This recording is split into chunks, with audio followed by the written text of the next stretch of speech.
Ladies and gentlemen, welcome back to the Leather Lounge. My name is Sean Longstreet, and I'm the community advocate for Leather Wallet and host for the show. Today, we're catching up with Rozar, aka Lord Rozar, who is once again bringing innovation and value to the Stacks ecosystem, this time through Charisma, a community-run DeFi protocol on Stacks. You may be familiar with Rozar, as he is one of the most outspoken and early advocates of the Welsh Corgi Coin and community, though he repeatedly has to remind people that he is not the founder.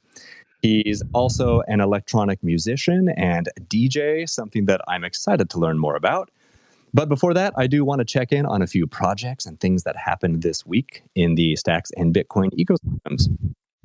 We had a very bullish mention in a Lunar Crush.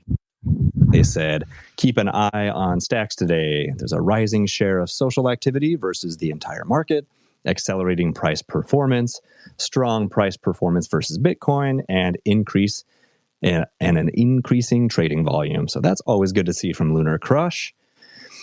Also, the Stacks Invaders, as mentioned in episode 7 of the Leather Lounge, they are continuing their mint. The price is slowly increasing. Yesterday it was 4, and today I noticed it's 5 stacks to mint.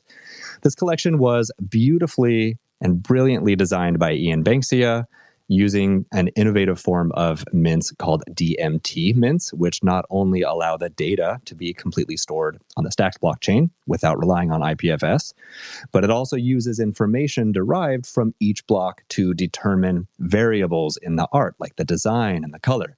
So if you missed it, do check out episode 7, parts 1 and 2, to learn more about the DMT mints, Stacks Invaders, and to get some alpha on the Rue community and Rue token.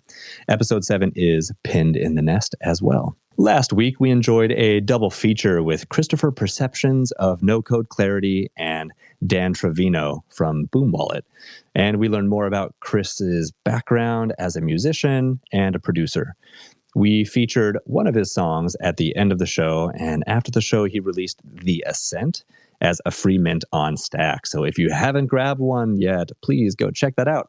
I've pinned that in the nest as well. Also, listen back to episode 9 because it really was a fantastic conversation with Dan and Christopher, two Stacks legends. Moving on briefly to the world of ordinals, the Pandemonium OP Bird number 7 by Killer Crayon, aka Dank Dad's Drip, is available to be claimed by all holders of Birds of a Feather at 0.0002 BTC, which is basically free, for less than 48 hours.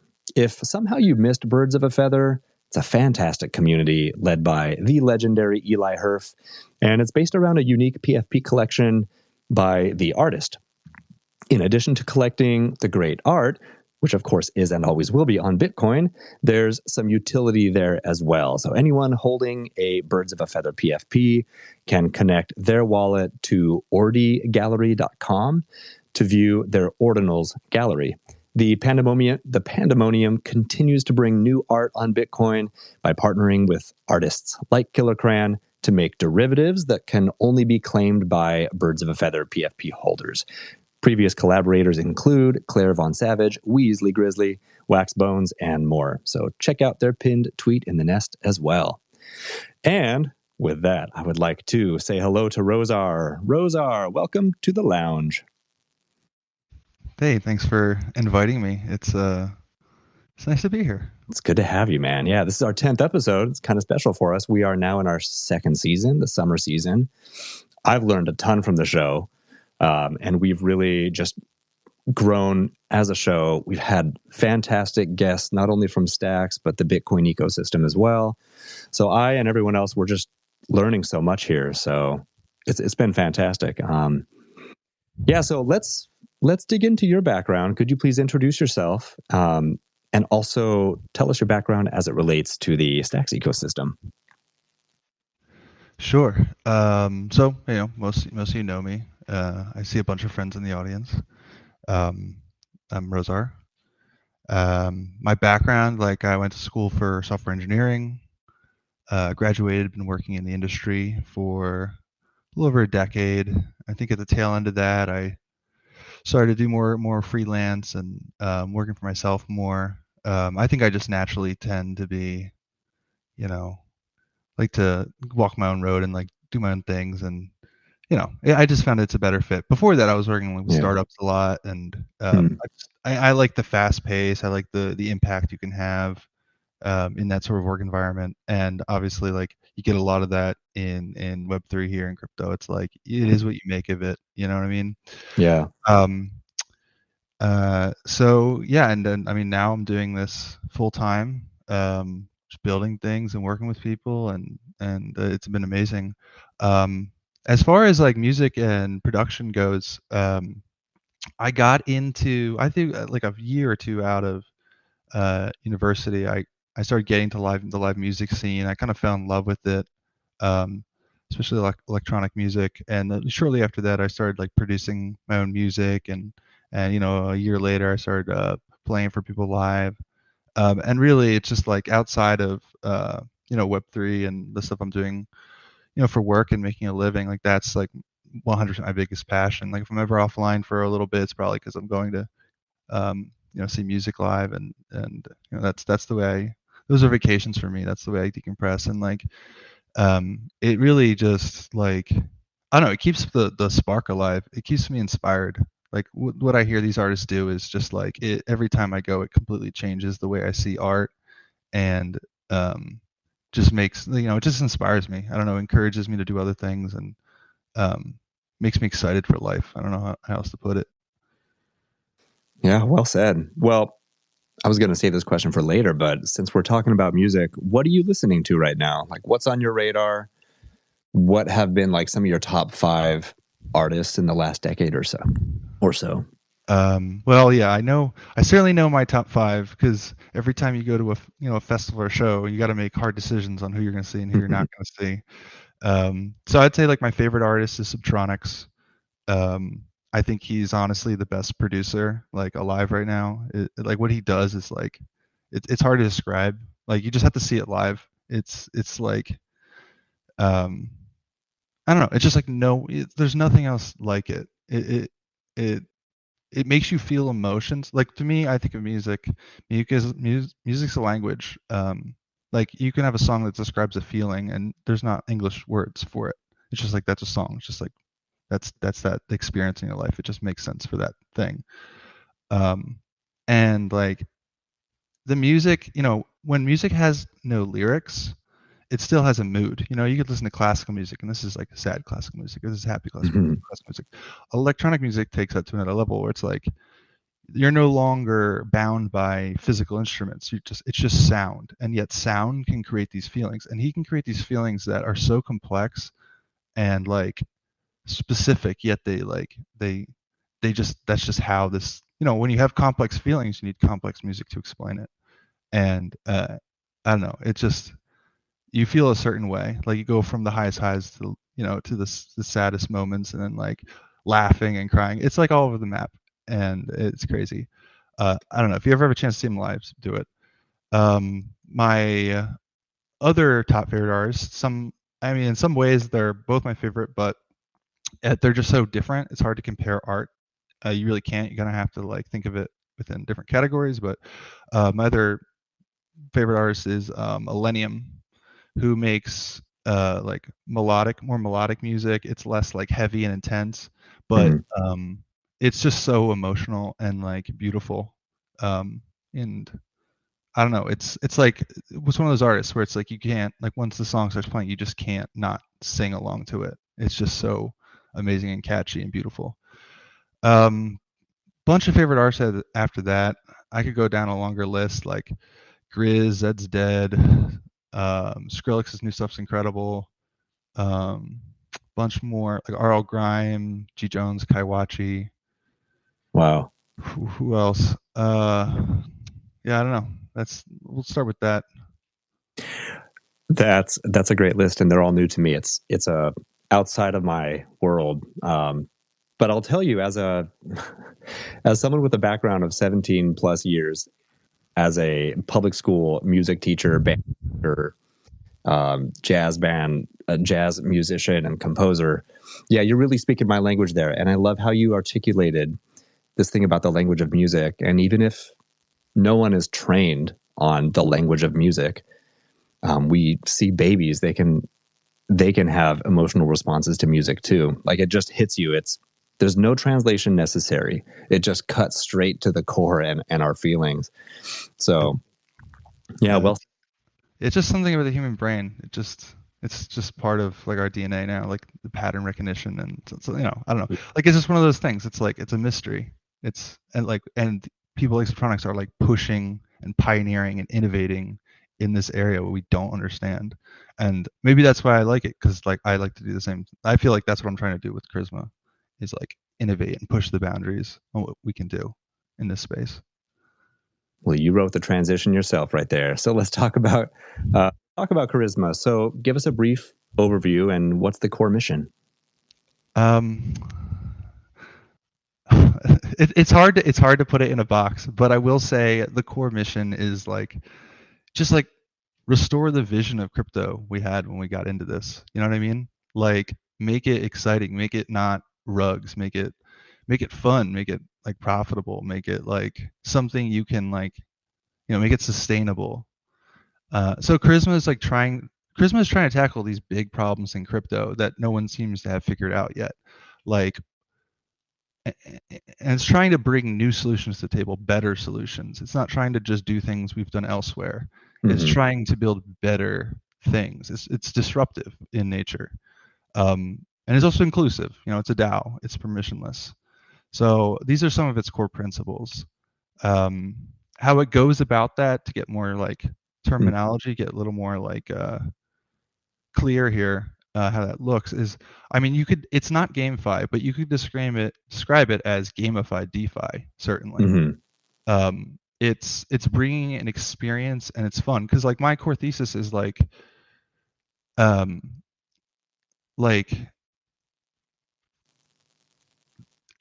game, if it was GameFi, the game is making money, because making money is fun. That's why people do Solana and play the time the top game, and that's the only game that's popular there right now, is just timing the top.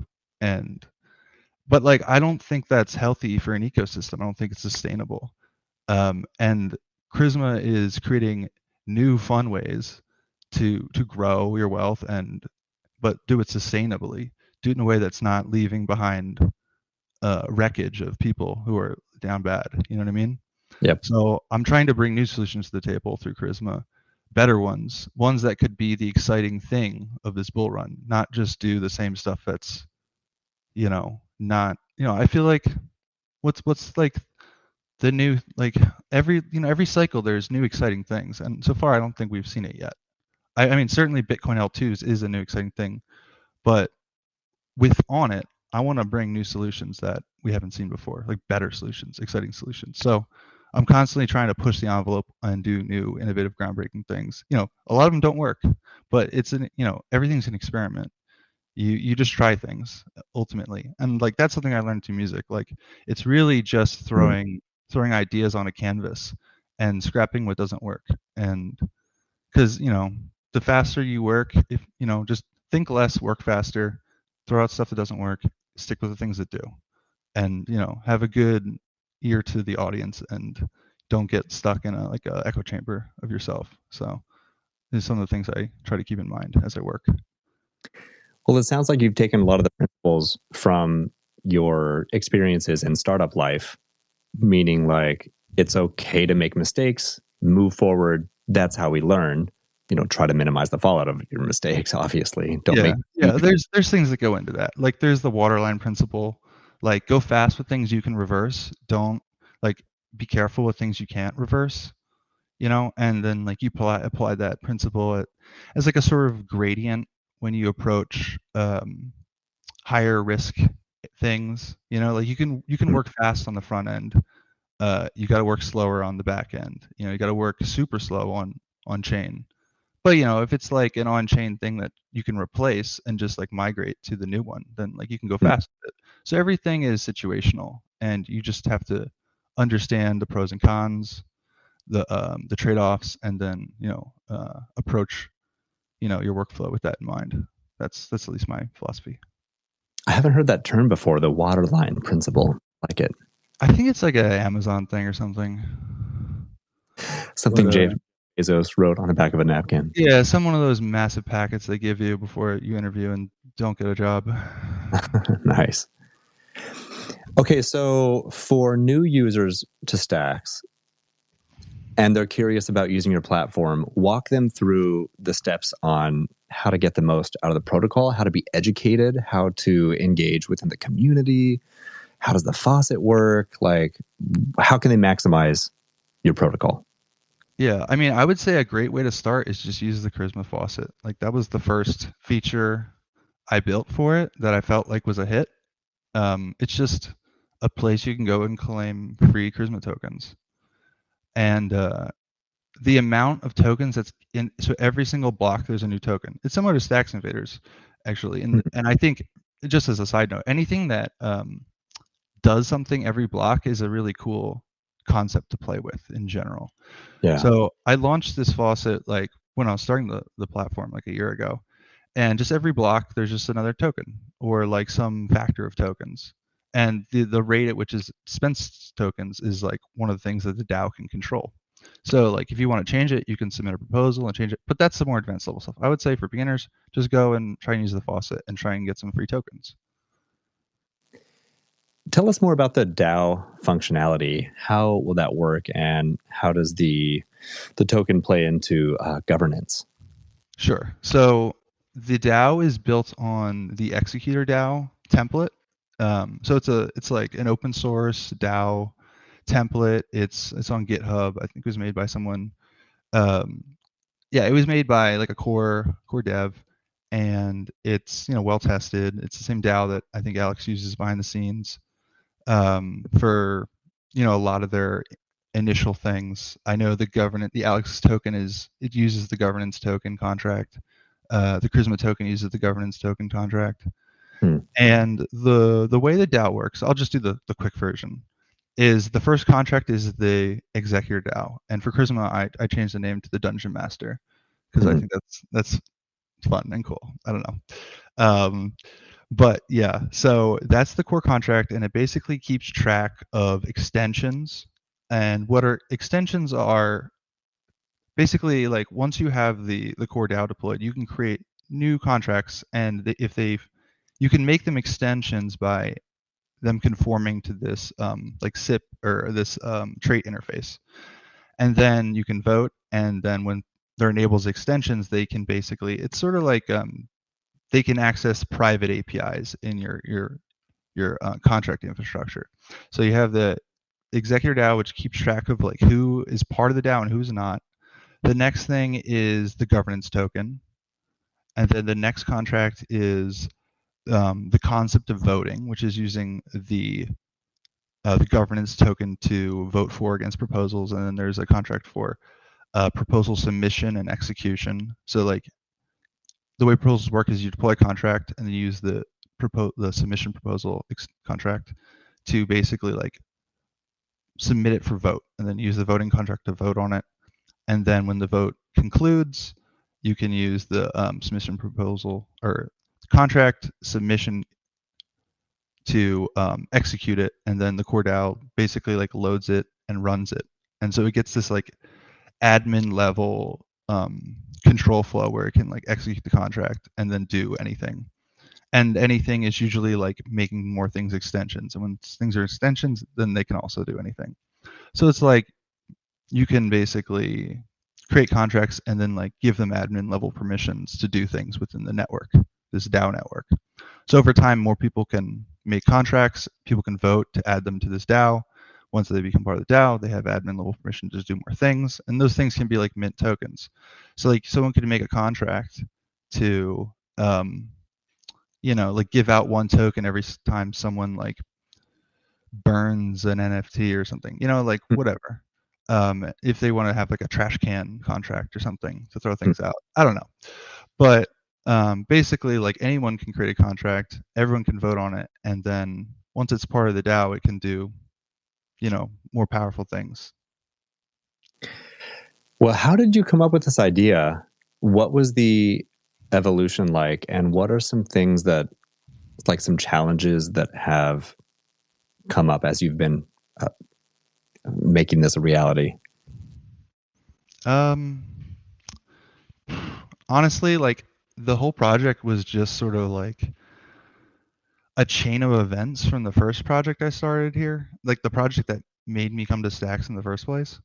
So when I first came to Stacks, I wanted to create an NFT collection called BitGear.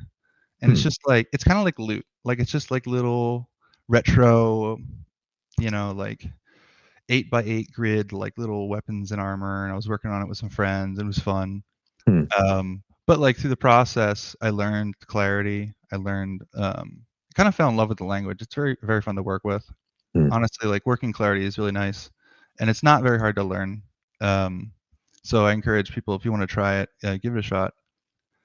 But yeah, I made we had this BitGear collection with all these like weapons and armor, and then I wanted to I was like, okay, like I want to make a game that you can use these with, like make characters and you can like equip them. Maybe you can like so then I built this system where like you could take any PFP and basically like make it your character, and then you could like equip the BitGear, like weapons and armor and like bows and things to your PFP, and have like a little character. And basically I was just kind of going down the GameFi road. I wanted to make like this game where you could like play it through like Twitter APIs and like fight monsters and stuff. But then Elon took over and made like the Twitter APIs prohibitively expensive, so I kind of just like trashed that idea and like forgot about it for a little bit. But eventually and then like this is through the course of what was it? Yeah, like 2022. Like nothing was really going on. I was just coding, and it was like a bear market. Yeah, and then eventually I was like, well, I need some way to like manage all these monsters and NPCs. So I was like, well, I could make a DAO, and then like the DAO could kind of like autonomously like manage them. So I made the Dungeon Master because it was gonna be the Dungeon Master. It's gonna create all the monsters and stuff. And then I think throughout the process of 2023, the market started to pick back up, and obviously like Welsh happened. I became super immersed in that. Actually, yeah, Charisma. And then I started building out Charisma as a quest to earn platform, because I wanted to build like quests, and you could like do that sort of thing. And that was when I was part of the Bitcoin Startup Lab, and I was doing that, and they said this idea is silly and no one wants to invest in it. And I was like, okay, that's fair. I'm gonna just keep doing it though, because I kind of like it. There you go. Yeah. And then like Welsh popped off, and I just was like, all right, Charisma, I'm gonna put you on the side for a little bit. This is fun and exciting. Let's do this. So I did that for a while. Still am, of course. Welsh till I die. Never changed in its PFP. Yeah, but then like I just realized, it was just at some point during that I realized there was like some gaps in the market, just from like talking to people and just being on the ground floor. People wanted to do things with Welsh. Like I saw a future where like tokens like Welsh weren't just speculative assets that eventually you just dump. Like I didn't want that to be the end game for Welsh. I wanted a better future, a better outcome. So I was like, well, first thing we need to do is we need to like stake these things and hold, and like buckle down and like start building something here. So that's when I came up with I was like, okay, let's just drop the whole quest to earn, drop the GameFi. Let's just make Charisma for solving problems that we have right now, like real things. So I set up the Welsh liquid staking pool, and within a few days, like there was a ton of liquidity in there, and then I was like, okay, set up the Rue and Odin one, and before long, like within a week, there was like $2 million of liquidity in the pools, and I was like, okay, it's like this is a real thing. Like people really want this. Yeah. And that's when I started just, the mission of Charisma sort of changed to be just solving real problems for people in this space, and like sort of creating that foundation to make like a better future for like people like me who just want to like, we want this to be a community. We don't want it just to be a pump and dump game that played out in Solana and is going to play out here. Like I don't want that to be a thing in Stacks. So I'm trying to do what I can to make that not the future that comes here when people finally realize Stacks is awesome, and it's the best Bitcoin L2. So yeah, that's basically it. That's the little chronological story. Great, man. Well, before I bounce back to Welsh, let me ask you about stacks. Why are you so bullish on stacks? Why am I so bullish on stacks? At this point, I'm just in it. I'm in it deep. Yeah. I mean, I'm bullish on stacks because I think it's a great ecosystem. I think like its principles are in the right place. You know what I mean? Like it has the right sort of character. Like the people here are good people looking out for each other and trying to make a positive difference. It has a good culture, and I think cultures are hard to change. Like technology can change as builders come, but I think like it's tough to change the culture once it's kind of established. That being said, I just generally think that like Bitcoin will scale with layers. When Runes launched, like we didn't, immediately transaction fees became prohibitive. So we obviously need to scale Bitcoin. I think Stacks is the best position to do it. Um, on the other hand, I know people here. Like a lot of these people are now my friends. I talk to them every day. Um, I think Stacks is a good balance of strong projects. I mean, obviously that'll change and more will come, but I think it's a good balance of strong projects, but also like creativity is not. There's a lot of builders here that are just building things. Sometimes it's to be a business. Sometimes it's just because they just like to build things, and it's more of an artistic pursuit using coding. I don't know. I just like it. I think it's a good investment, and I think it's a good place to grow. So I don't know. I agree with you a lot about the culture. And as I think about, the inevitability of a lot of people coming in the next 12 to 18 months, obviously it's going to bring a lot of the ugly stuff, the speculation, the pump and dumps, the projects that are just cash grabs. It's inevitable, but Mhm. there is such a good, strong community here, like you said, with a really stand-up culture. A lot of creative people here with the heads on the right place and their hearts in the right place. So I think it has what it takes to like maintain that culture, even as a lot of new people come in. Like there's a good ground floor, a good foundation set with that. Yeah, I agree. All right. So as you've been building out Charisma, what are some of the unexpected problems that you've had to solve? Unexpected problems. Unexpected problems. I don't know. I kind of expect things to be unexpected. That's like my workflow. Like Yeah. I assume nothing and just try stuff. But like, there's things that happen, like for instance, I was working on before, I termed them as indexes, they were called like crafting, and there was like you Hmm. can craft and salvage. And some of the things I built there ended up being I had to, deprecate and end of life them because they just weren't compatible with like dexes. You know what I mean? Like Hmm.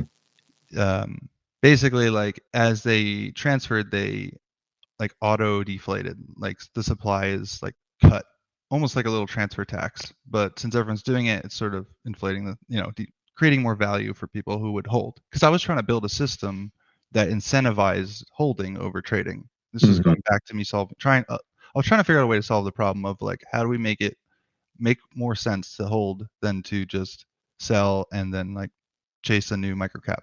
And so that was an experiment to that end. But in order to have like a really good flywheel where it was like self perpetuating, where like people want the token because it's going up in value, and by getting the token, it was deflating and like continuing to do that. Hmm. But deflationary approach caused problems to like load it into a DEX because they need Hmm. accounting. Um, they it just it was a tough technical implementation. Like it could be done. Like you could make a DEX that does do it, but I'm not under any illusion that they're gonna like do this like week of work to re-architect things for my token. So like sometimes you just gotta like work within the parameters of reality. Uh, so I scaled back the complexity there and focused on new ideas, similar but simpler. Smart. I got to say, the art on Charisma is pretty incredible. Are you just hopping into Midjourney and making these things? What's Yeah, I use Midjourney. I use like the same phrases in a lot of them to get some consistency. And I try to use like matching color themes. Like if I'm working with a token, I'll try and like identify their primary, secondary, and accent colors. And then like in the Midjourney, I'll use red, gold, and red and gold accents. I'll always use a specific phrase in all my things to get that same style. Yeah, so just like being just consistency with the phrasing and the prompting. So like a little prompt engineering approach. yeah. But yeah, Oh, yeah, that's basically it. Go ahead. Well, I wanted to zoom out and say that the through line I'm seeing through all of this is that you're a builder and a super creative person. So I wanted to ask you about that approach. Like, how do you approach creativity? Obviously, you have a lot of like avenues to take, a lot of outlets for your creativity and building. Do you have like any first principles around just optimizing for originality and creativity and building? Yeah, I would say just sort of like I don't know, like I'm the kind of person that like hyper focuses and I'll go through periods where I just can't. I have a lot of trouble working. And I'll go through periods when I am just working nonstop. And I would say it's it's a double-edged sword. Like it's hard to stick to a normal cycle if you're obsessively working, but the more you do it, you just start to accelerate. Like you get in the zone and you just like recently I've been in like flow state just from when I wake up to when I go to sleep. And I've been, I'll be up for like 24 hours straight just working. um I would say just like when you're in the zone, just like be in the zone and remain in the flow state and just like I don't know, go with the flow, I guess. Don't say be a yes person in your head. Like just let the ideas come out, and just shoot them onto the paper, onto the canvas, onto the IDE, whatever it is, and just like don't second guess yourself. Just like get it out of your head. The faster you can get these ideas out of your head into reality, it's like everything is created twice in this world. Once it's created in your mind, and then you create it in reality. And the faster you can like make things from your head go into reality, the more you can sort of like just manifest what you're thinking. So yeah, just like when you're able to do that, like the faster you can do that, the better.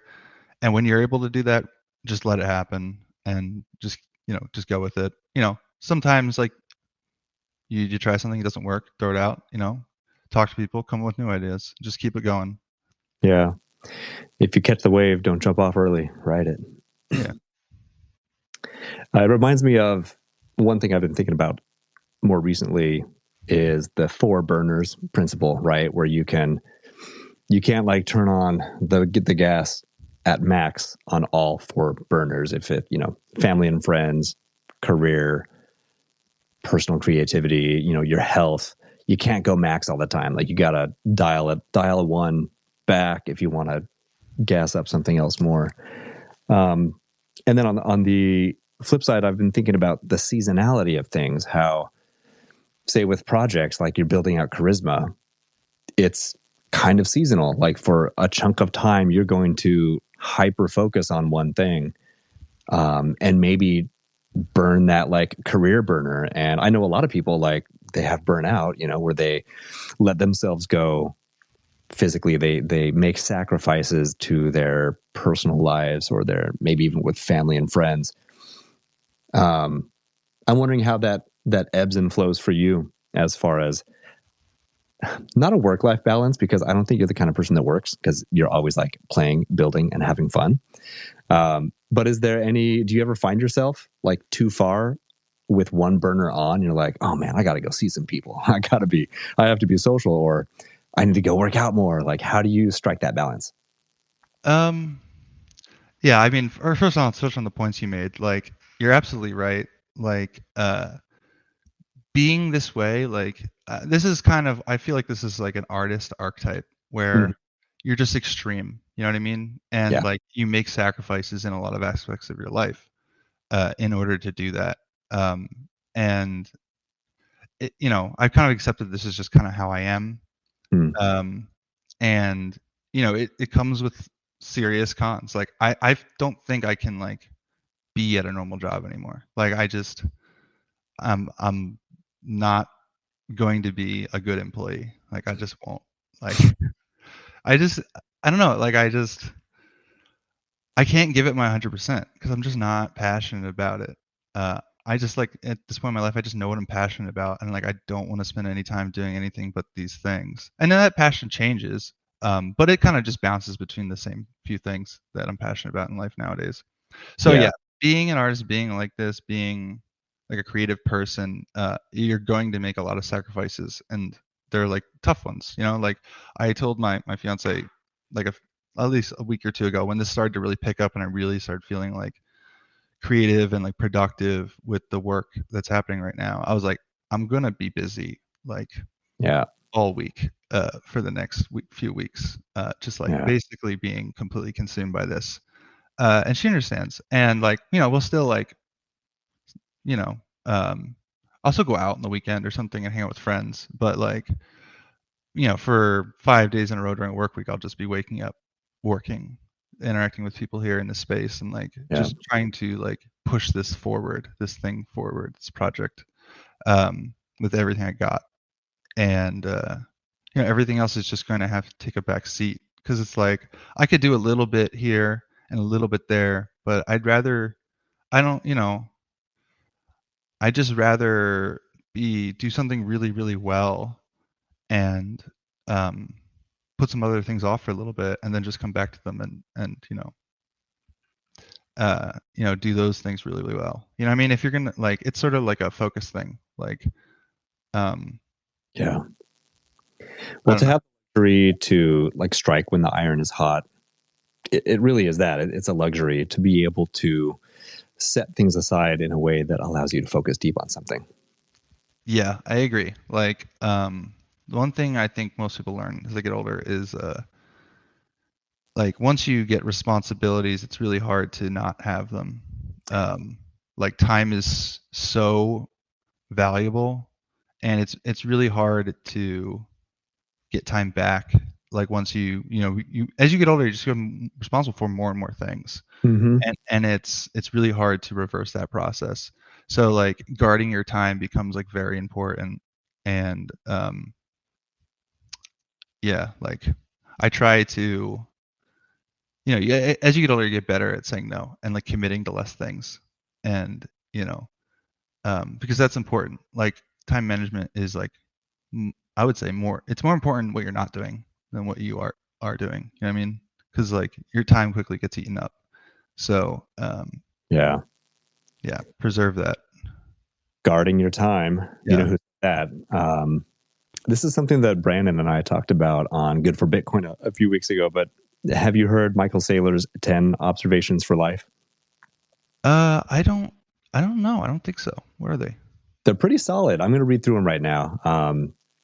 Because the second one is guard your time, which you said exactly. So 1, focus your energy. 2, guard your time. 3, train your mind. 4, train your body. 5, think for yourself. 6, curate your friends. 7, curate your environment. 8, keep your promises. 9, stay cheerful and constructive. And 10, upgrade the world. How great is that? How comprehensive is that? Yeah, those are good. Yeah. I love it. Well, I'm going to ask you one more question. And let me invite anyone in the audience, if you want to come up, join us on stage. And if you have any questions for Rozar, please just send a request. So let me ask you this one, and then we'll transition to Welsh and some music. And I got to talk a little bit about Gamma with Brett today. So let me ask you, this is like really new, what you're doing with Charisma. What do you think it's going to look like in 12 months? What are your goals, and what are you hopeful that others can bring to the community? I have no idea what's going to look like in 12 months. I don't plan more than like a month ahead, maybe 2 weeks.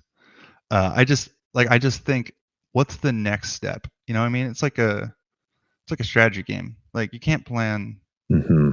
I mean, like, I know the vision. You know what I mean? I know where I'm going, and I know like the next step to get there, but I don't know necessarily the whole route. You know, it's like you're learning the forest as you go through it, so to speak. Yeah. Okay, but so what are the next 3 moves then? Okay, so the next move. So right now, a big priority has been incentivizing liquidity in the platform. So I'll talk about the next move. It might be 90% of the time of the next 3, but I'll talk about this one. So the next big thing I'll be releasing for Charisma is farming rewards. Great.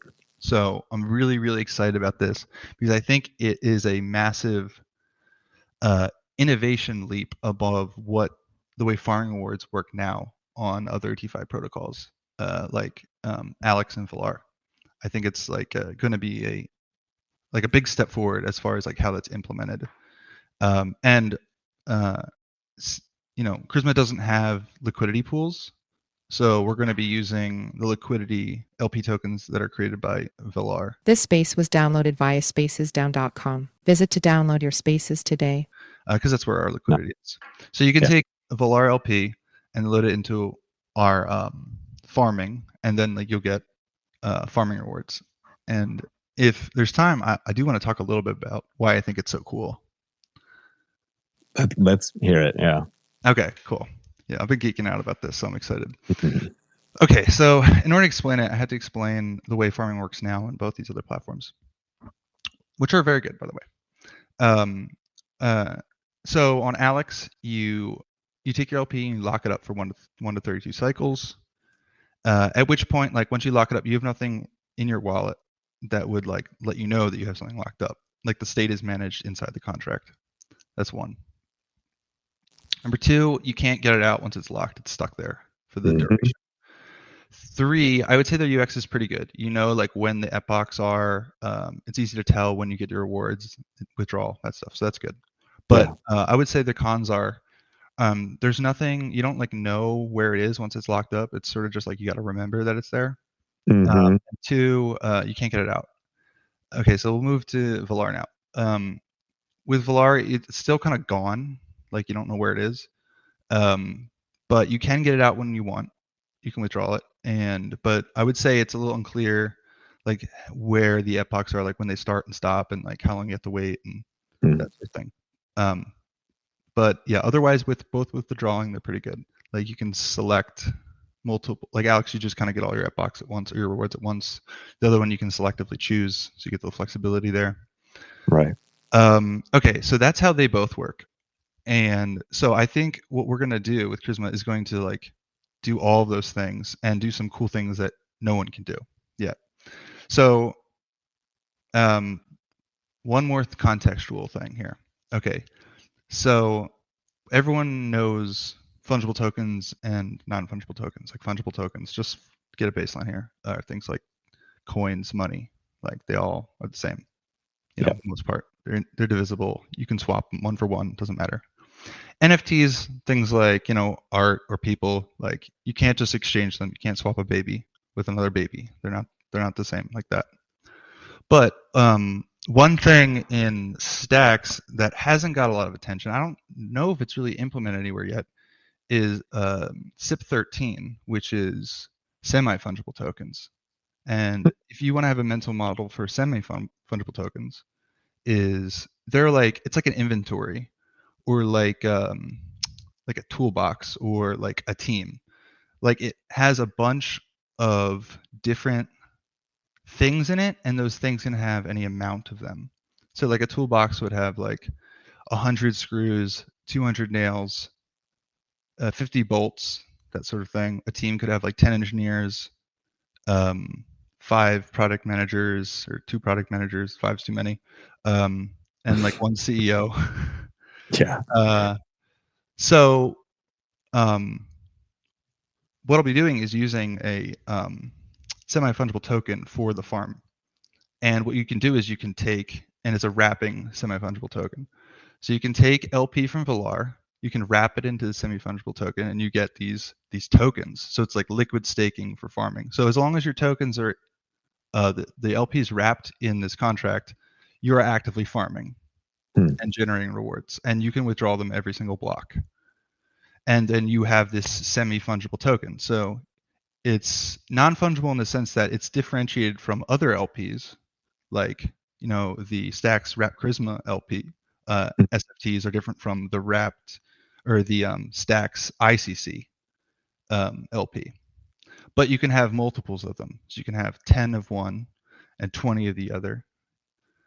And so now you have these actual like tokenized assets that represent your active farming rate. So you can have 10 and you can go to the farm, and every block you'll get like, let's just say 10 X tokens or whatever.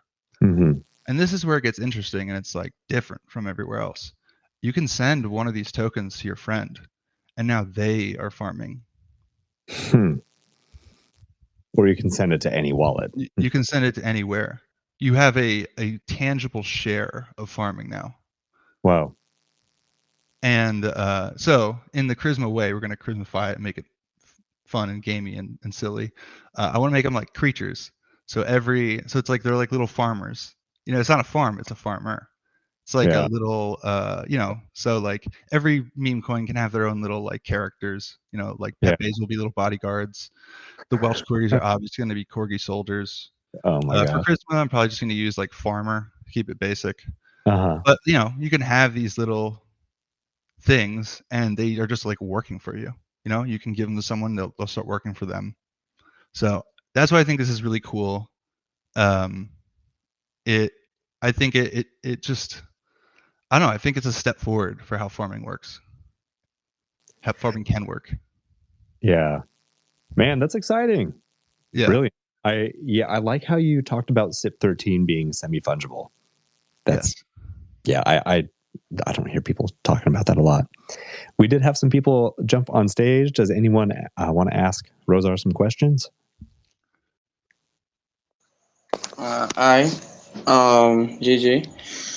So I don't really know much about, what I would like to talk on right now, because I'm still exploring the Charisma DAO. But what I would like to say is, kudos to Rosa, because what he has going on right now is, I don't know, is something like the next level.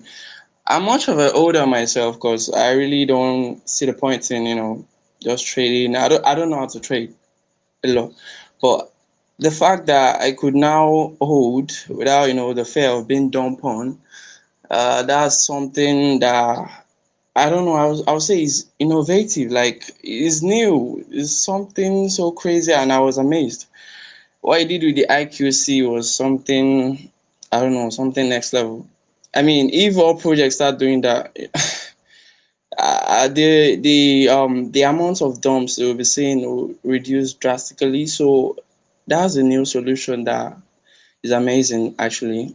And like you said, is building something more of a community driven, what's it called, a community driven DAO. And the way I see it, Charisma is going to be there for a very long time, because it's interactive, is it encourages participation, and it just, there's a lot of interesting things to do there. Me myself, I'm a bit of a creative, so I'm usually, happy when I see something like this, and I feel like is the next level stuff. And I also ask to, I like to like ask Rosa if he has any plans on, gamifying Charisma, because there's a lot of futures there. I just feel like, wow, you just, feels more of a game. So yeah, that's one question I've been meaning to ask. Yeah, yeah, I want to touch on that because I agree with you with a lot of what you're talking about. And of course, I'm going to gamify it.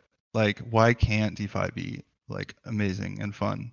Like, the game is just making as much money as you can, and I think we can all do this if we're, we work together and we're not fighting against each other. Like, there's such a Yeah, big pie, definitely.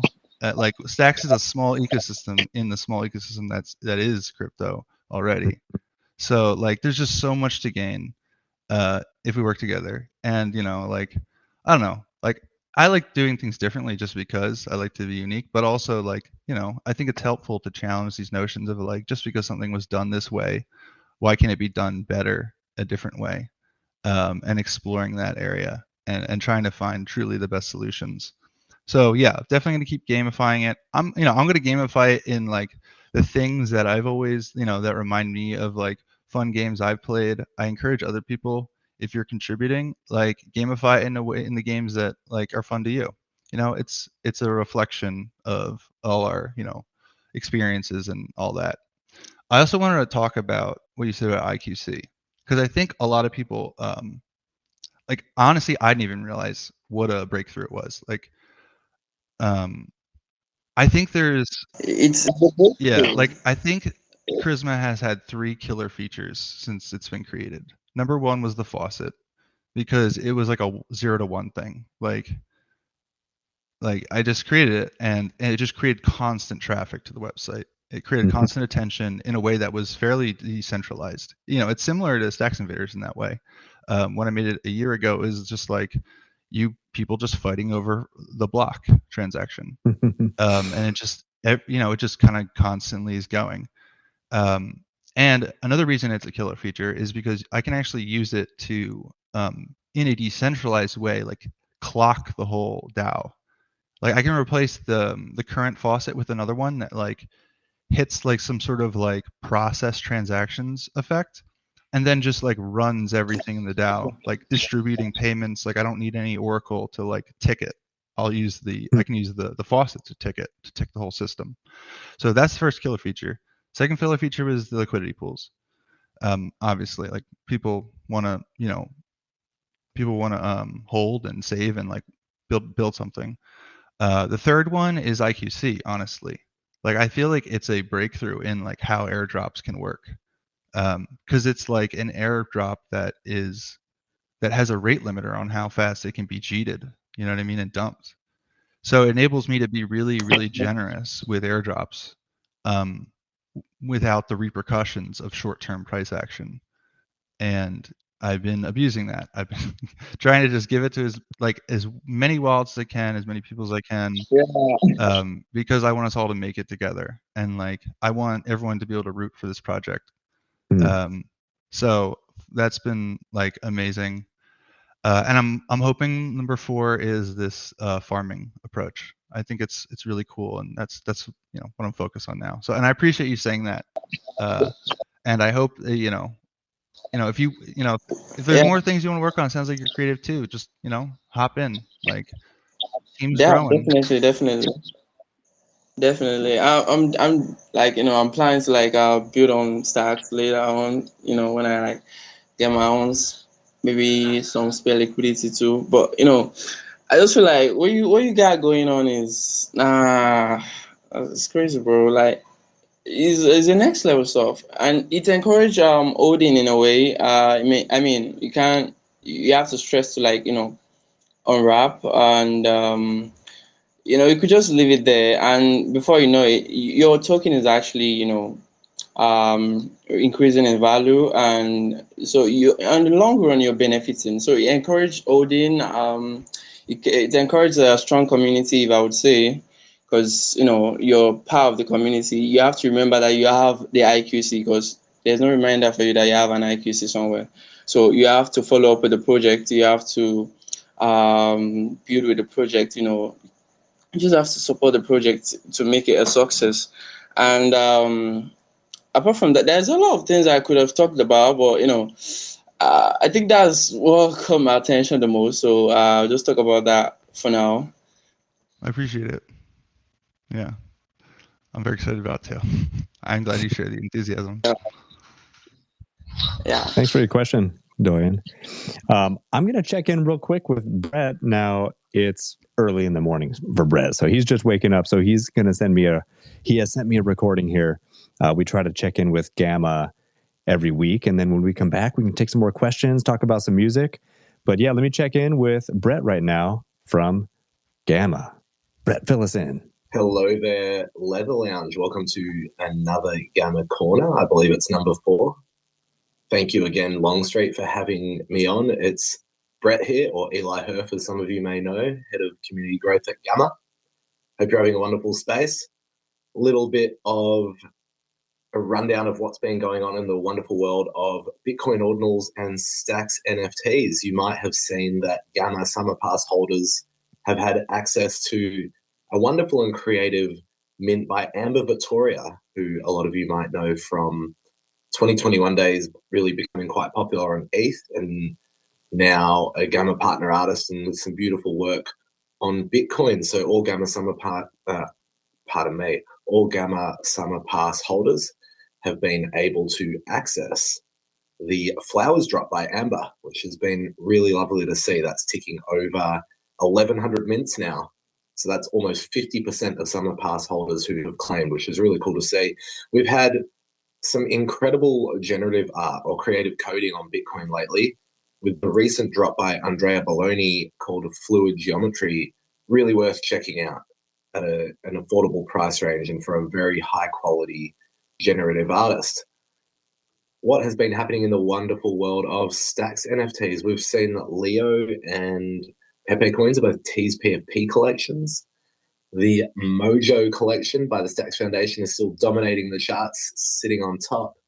There's been some Megapont sales lately. There's been some Crash Punk sales lately. There's been some Bitcoin Monkey sales lately. So it's been a bit of a throwback to 2021, 2022 days. So keep an eye on those OG projects, always coming up with new things and with strong communities still, which is really great to see. What is coming up on Gamma? On the Bitcoin side, you will be in for a treat if you own a Summer Pass or 2 or 3. We have a drop by Weasley, the OG artist and co-founder of Megapont, which will be for Summer Pass holders, which I can assure you is something that I've never seen done, and it's super exciting. Looks really cool. And from another generative artist in OTO, who is well known and well loved, who's cooking up something really unique as well. There's a gorgeous drop if you click onto the drops page by Zoe Louise, who's an artist from New Zealand, so not far from me in Australia. She creates really unique stuff. So her physical work degrades. It actually degrades. It doesn't last. And so inscribing it onto Bitcoin is the permanence that her physical art doesn't have. And I think that that's a really creative use of ordinals as a protocol. Haven't really heard of that before. So yeah, big fan of that, and recommend you checking that out. There's a Prince drop called Algorithm of Paradise by Catherine Escobar, which is really striking, extremely detailed, gorgeous contrast. And yeah, again, she's an artist with quite a deep portfolio prior to her Genesis drop on Bitcoin. So have a wonderful rest of your space and see you next week. Peace. Awesome. Thank you, Brett. I love hearing what Gamma is up to. And I've also pinned one of their tweets in the nest. So if you would like to check out some of the artists that Brett was talking about, please check out his Twitter, subscribe, and head to gamma.io. All right. Well, let's bring it back here. JJ Hops, did you have a question?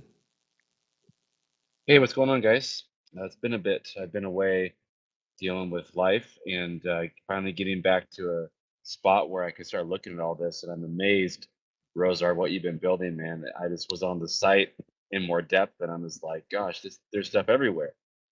This is amazing.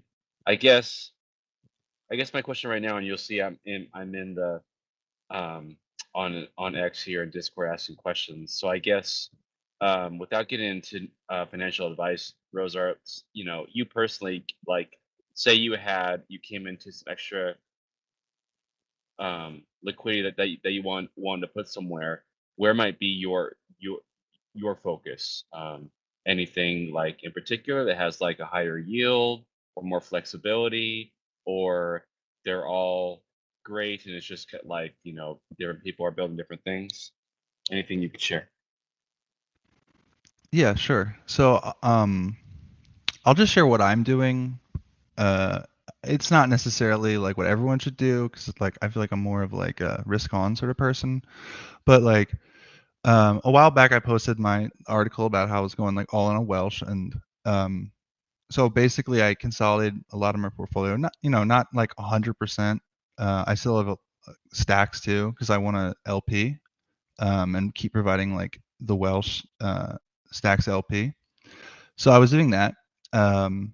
And then as I was working on Charisma, I consolidated the Welsh. Like basically I put it into the ICC index. So like same amount of Welsh, it's just like wrapped up in this ICC index token. So now I'm pairing that with stacks and providing liquidity for that. Basically the rest of all I have in stacks, I'm supporting the liquidity pools for like wrapped Charisma and stake Charisma. And yeah, I mean, but that's basically what I've always done. Like I've always just had my funds in LPs and collecting rewards and just kind of playing that like mid-curve game of like, I think these are good investments. I would hold them regardless. Like I would hold Welsh and I would hold stacks and I would hold Charisma, of course, I'm going to for my own project regardless. But I'm going to position them in a way I can like get rewards by because I'm providing a service to the network by adding this liquidity and I'm getting rewarded in turn. And like I generally think that's a good thing to do because I'm a horrible trader. Every time I trade, the price goes. If I try to buy something, the price goes down. Every time I sell, it goes up. And this is like, so I've just given up on that. I just like hunker down for the long haul into something I can live with for years, and I just collect my 10, 20, 30% APY, and I'm happy with that.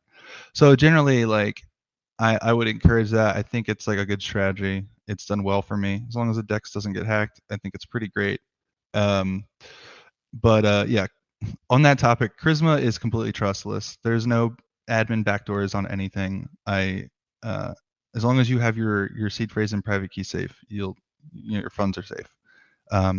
That being said, on a like just like a personal topic, not personal, I guess like one of the things I'm trying to do right now is increase liquidity on the protocol. So like that's why I'm introducing farming rewards, and they're going to be really generous farming rewards.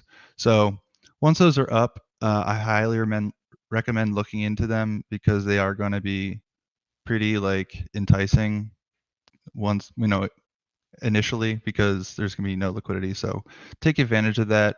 But yeah, just generally like I like to play the liquidity providing game and collect rewards. I think it's like just like a safe strategy. Because it's like I don't know. I just find it's impossible to predict markets. At least I've never really had success with that. It's like yeah, it just feels like you know like a little bit, and you think and the trouble is when you think stuff, then you realize like there's just World War III comes out and you're boned. So there's always basically ILP. I play the reward game, the yield reward game. I think it's a good strategy generally, so I would encourage other people to do it. And if you want to be nice to me, provide liquidity in some of the pools I'm working on, especially after I get the farm set up, because I think there's going to be a big incentive after that. So that's awesome. Thank you. Yeah, I think right now, just me personally, like I think Welsh and Charisma are grabbing me the most. I was just curious, like how that works, like, and when you are talking about, doing that, are you talking about like liquid staking on the side? Are you talking about VLAR, LP? Like specifically, what are you talking about? Yeah, well, if you like Welsh and you like Charisma, then you can combine them and create the charismatic Corgi index, and then which is it's the price of both of them combined. So, but then you can LP that. So like combine that with some stacks, and then you can provide liquidity for people who want to swap in that token. So, and that's in top 5 of Valar. So it's getting the Valar rewards. And it has Charisma rewards on top of that. So you're getting Valar tokens, and you're also getting IQC tokens. So you're getting double rewards on that one. And it's like number 5 right now. So it has the lowest liquidity, and the Valar rewards are flat. So it's actually the best one to use, I think. Well, some of the Valar pools have like 5K already, and then 5K since they're in the top 5, so those get double. So those ones are good too. But I'm bullish on Charisma, and you'll get a lot of Charisma awards too. So I would say that's a good one for you based on what you told me. So because there's double rewards there, that's more advantageous than, say, the liquid staking on the Charisma side that I'm seeing. Yeah, well, liquid staking is like, it's like the front door to like the Charisma ecosystem and protocol. Like you have to liquid stake your meme coins first, and then once once they're liquid staked, you can then start like creating indexes and providing liquidity. Because like the liquid staking is like, it's like a community. Like I'm probably gonna remove some of the, not remove, but deprecate some of the ones I have now, because like I feel like having a liquid staking pool for a meme coin is sort of like, that's the platform saying like, this is a community coin. This is a community that's active. They're building, they're doing things, and they want to grow, and they're not just like a quick pump and dump or something. Like it kind of feels like having that there is sort of like a seal of approval in a way. So yeah, but once you do that, then you can start engaging more with like the Charisma ecosystem. So you would liquid stake first and then go to the VLAR side and do the LP? Yeah, like if you have Welsh Corgi Coin tokens, I would liquid stake them, so then you'll have about the same amount of liquid stake Welsh Corgi Coin. And liquid staking, like you can do it and reverse it. There's no fees. It's just, you could do it a million times back and forth. You'll just pay gas fees, the same amount. Yeah, so then you'll have S Welsh, take S Welsh and S Charisma, and you can create ICC, which is the charismatic Corgi token, and then just take that in stacks and LP it at Valar. Oh, genius. Okay. Yeah, I think that's the route then I'll go next week. Now that I'm looking at this, that makes more sense. Because before, like you were saying, I would tell people I would swing trade like entire networks. So I would move from other networks over to Welsh, and then I'm picking up that 60% gain, thinking I'm a genius. And then I'm still trying to play like the casino with other funds. And then it's like Solana's a totally different beast, and friggin', we all know what happens. But Yeah. But I think now it's just it's kind of smart just to treat it like a yield bearing savings account, right? And try that. So Yeah, that's basically my approach. And the nice thing about these indexes is they'll have less volatility than the meme itself, because they it's like you're taking both assets, and like if one goes up and one goes down, it'll average out. So if you're like if you feel like the ups and downs are a little nauseating, then indexes may be more appropriate. And with all the part of Charisma is also arbitrage. So there's like arbitrage contracts that people and systems can run to basically stabilize the price of these indexes against their base tokens. Like if someone dumps a bunch of charismatic Corgi onto the market and the price goes down, Charisma will automatically, like a Charisma Oracle will automatically unwrap some charismatic Corgi into its base components and sell them for charismatic Corgi and like restore the price balance. And it'll only do that if it's a profitable trade. It does like a post conditions check to validate that it actually made more than it lost. So that's so big brain, so yeah, smart. A little nice little secret that's going on. Wow. So Rozar, I just added like my small amount of like 11,000 Pepe that I had. Is there assume there's an index for that? said Oh there's yeah, no that's some ability. alpha.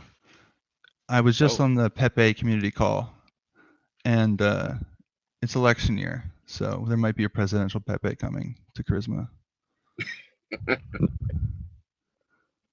all right. We've been waiting for that. So let's go. Thanks for hopping on, JJ. Good questions. Well, what do you say we shift this conversation? So I would love to hear, Rozar, your knowledge of how the Welsh coin got started. And then we can, Stuart's been patiently waiting in the wings here. I'd love to bring Stuart on and talk about what's happening with Welsh now. But yeah, let's start with your knowledge of the Welsh origin stories. Yeah. So I joined Stacks around like maybe a little before the Welsh contract was created, and like and I think, but I don't know the timing because I think Happy Welsh came first, and that was probably around the time I joined and started like working on Bitgear and stuff.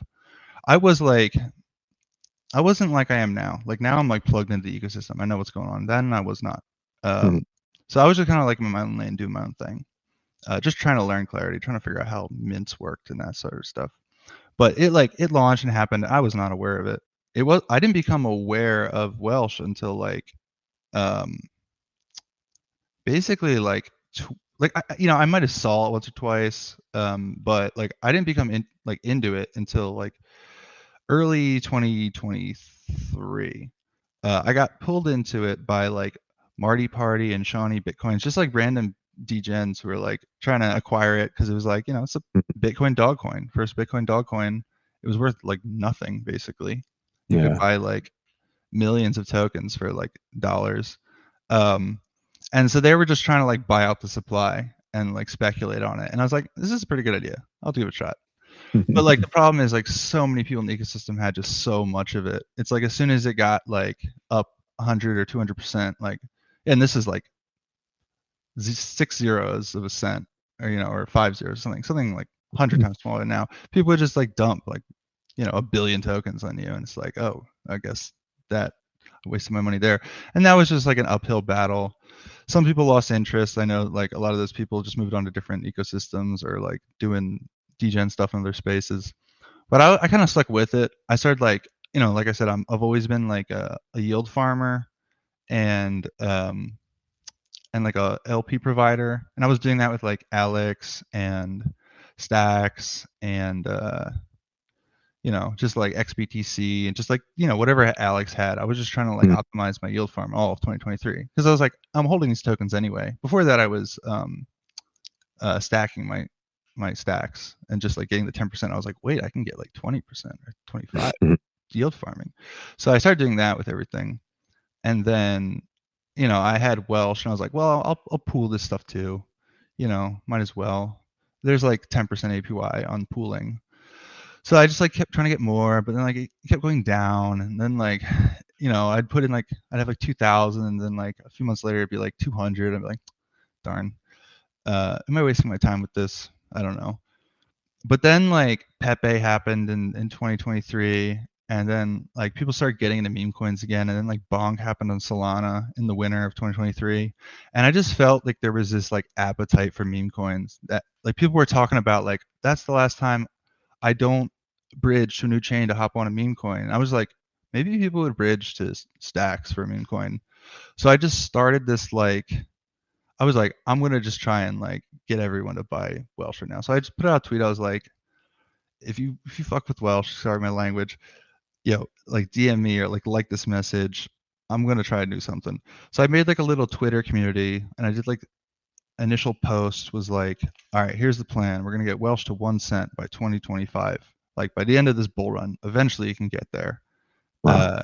And we just need to buy it, put in some liquidity because there was no liquidity. You could buy like $10 at a time, or everything would slip and fail because there's like $1,000 of liquidity in there. I was like, we all need to buy it in little amounts and add liquidity, and we'll just keep doing that until like we have enough to actually like buy more, and then we'll just keep it going. Like by the end of this bull cycle, we can all acquire it. But like, and I like sent everyone in my message, DM list on Twitter. I just like sent everyone message saying it. And I think it just sort of like the opposite was there. Like the idea just kind of like took a life of its own and went kind of like viral. Everyone started telling everyone, and it just kind of like blew up overnight. I had like $1,000 of it, honestly. Like I didn't even like start buying a lot. I had like nothing. I had like a random buy, and then it just like went 100x, and like everyone was just doing it, and like then and like Ansem and like Twitter, big Twitter people or started like talking about it and streaming about it. It just went completely viral, and yeah, I don't know, like the rest is history. Like then like meme coins on Stacks became a thing, and yeah, that's it really. But yeah, first dog coin on Stacks is sticky. It has staying power. First dog coin. I think I consider it first dog coin on Bitcoin, and here's why. Because when Stacks was creating meme coins initially, how else could you create a meme coin on Stacks other than like Counterparty, which is a different conversation? Right. You couldn't. The way to make meme coins on Bitcoin was to make them on the L2 that supported meme coins. Yeah. So it's like that was what was the tools were available to make meme coins on Bitcoin. Like that's why I got into Stacks, because I wanted to build on Bitcoin. To me at the time there was no difference. Like now, like the rules of measuring have changed, but to me that's always been the truth. Like that was the first meme coin on Bitcoin, and not in Welsh have a complicated relationship, and they love each other, and they've evolved at the same time. Well, for now we'll just say it is the first dog coin in Bitcoin, and yeah, like that's my truth. All right. Awesome, man. All right. Well, unless anyone has any burning questions, I'm going to start to close. I got one question. Yeah. So in testing, I've noticed that SIP13 is not very widely supported across wallets and Gamma and applications. Is there someone at Leather I can pair up with to kind of define this? Because I'm going to put it on I'm going to support it on Charisma. Because like it's just too perfect of a fit for the solution, but I would like it to show up cleanly in wallets and Gamma and everything. So maybe we could collaborate on that. Yeah, definitely. That actually brings me to a relevant point I was going to end with, which is the give feedback button at the bottom right-hand corner of the Leather wallet pop-up. That thing works, and it sends messages to the devs, and people are listening. So any feedback, suggestions that anyone has will be read and greatly appreciated. I've had some really good ideas through DMs. People have DM'd me messages or little bugs or questions. So I always direct them to the give feedback button. So that works. But yeah, let's keep talking. Okay. I also need feedback on my end. I have one question. Sorry, I have a question. Later, I mean, when are you guys dropping the mobile version for the wallet? Because some of us are really burning to use it. Although I use the web, but I'm more comfortable with using mobile. Yeah, I actually have never received that question before here on the show. Brandon, when are we going to release mobile? Yeah, that's the burning question. It's coming soon. Soon TM, ladies and gentlemen. So stay tuned. It's going to happen. It's going to happen. But I can't say when. Come on. we all. Okay. Yeah. Well, no problem. Just keep working. I feel like something solid. If you want to cook something good, it has to be done well. Yeah, so let them cook, man. Let them cook. That's true. Yeah, obviously we can't say much about it, but it's more than just an everyday wallet, that you can send and receive Bitcoin with. It's going to be fantastic and worth the wait, that I can say. Good question. All right. Rozar, anything else we should close with? Y'all should be nice to each other. It's a great ecosystem. This is the Stacks way. Win and help win. All right. Well, I'm going to close it out. Thank you once again to all of you for listening, to everyone for supporting this beautiful ecosystem. that contributes and makes it what it is. So, and big thanks, of course, to you, Rozar, for showing up here, answering questions, building in the space, and making it so fantastic. So, yeah, thank you. And make sure to give Rozar a follow and Charisma account as well, so you can stay up to date with all of the latest. And I also want to remind listeners again that give feedback button is available if you want to give any feedback to the Lether app developers. Thanks again for joining, everyone. It's always a highlight of my week to join you every Thursday. Every Friday, we have Good for Bitcoin, hosted by Brandon from Trust Machines. I always love co-hosting with him. And every Friday, we just get to talk about the week in Bitcoin and the greater Bitcoin ecosystem. So I will see everyone tomorrow for Good for Bitcoin, and then the next week for the next Lether Lounge every Thursday at 3 p.m. Eastern. Remember, Lether is your gateway to everything Bitcoin, from DeFi to stacks, ordinals, runes, stamps, NFTs, and more. You can visit our blog and learn center at lether.io and find loads of helpful crypto content on our newly released YouTube channel. We're always adding more educational content there. So like and share away over on YouTube. Thanks again, everyone, for listening. I'll see you tomorrow for Good for Bitcoin and next week for the next Lether Lounge.